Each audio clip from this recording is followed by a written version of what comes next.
Menurut Ketua Umum Ikatan Dokter Anak Indonesia Dr. Aman B. Pulungan, sekolah paling cepat baru aman dibuka setelah 2020. Itu pun berlaku syarat dan ketentuan.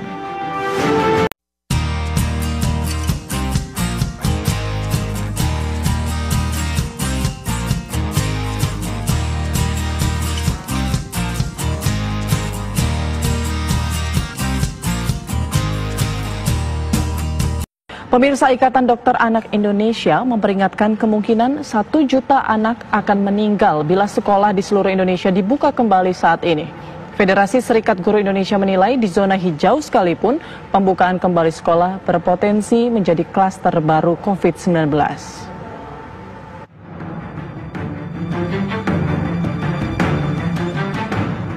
Ikatan Dokter Anak Indonesia menentang keras dibukanya kembali sekolah dalam waktu dekat ini. Menurut Ketua Umum Ikatan Dokter Anak Indonesia Dr. Aman B. Pulungan, sekolah paling cepat baru aman dibuka setelah 2020. Itu pun berlaku syarat dan ketentuan.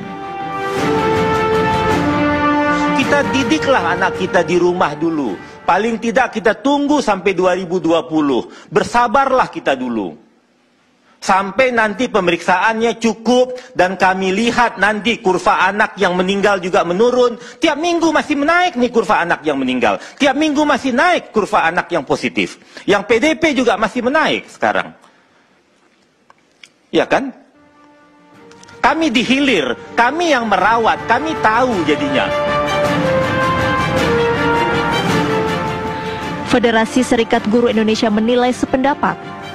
Wasekjen FSGI Satriwan Salim menyatakan, jika dibuka saat ini sekolah berpotensi menjadi klaster baru penyebaran COVID-19. Sekalipun bila sekolah berada di zona hijau.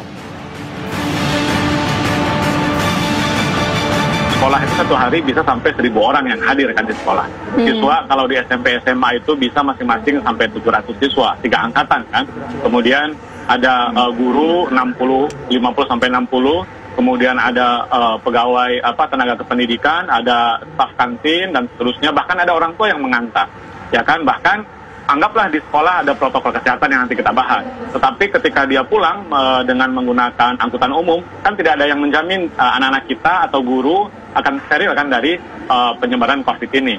Atau yang kedua misalnya begini, sekolah dan wilayah di sekolah itu misalnya saya di Rawamangun gitu ya, Rawamangun, Pulau Gadung, anggaplah zona hijau misalnya gitu. Tetapi anak-anaknya yang bersekolah berasal dari daerah lain yang zonanya zona merah kan. Oke, kalau sekolah negeri ada zonasi, kebijakan zonasi, tetapi sekolah swasta kan tidak ada zonasi. Jadi tidak menutup kemungkinan anak dan guru bersekolah di sekolah zona hijau, tetapi rumahnya berasal dari zona merah. Nah ini kan persoalan juga.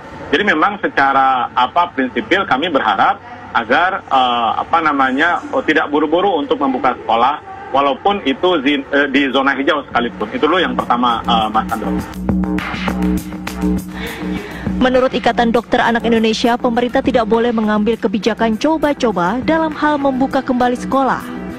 Misalnya menerapkan teori herd immunity.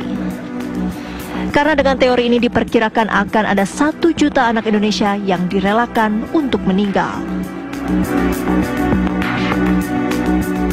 Saya melihat kalau 60 juta anak ini masuk sekolah pada saat ini, kalau katanya lah belakangan ini tren teori herd immunity.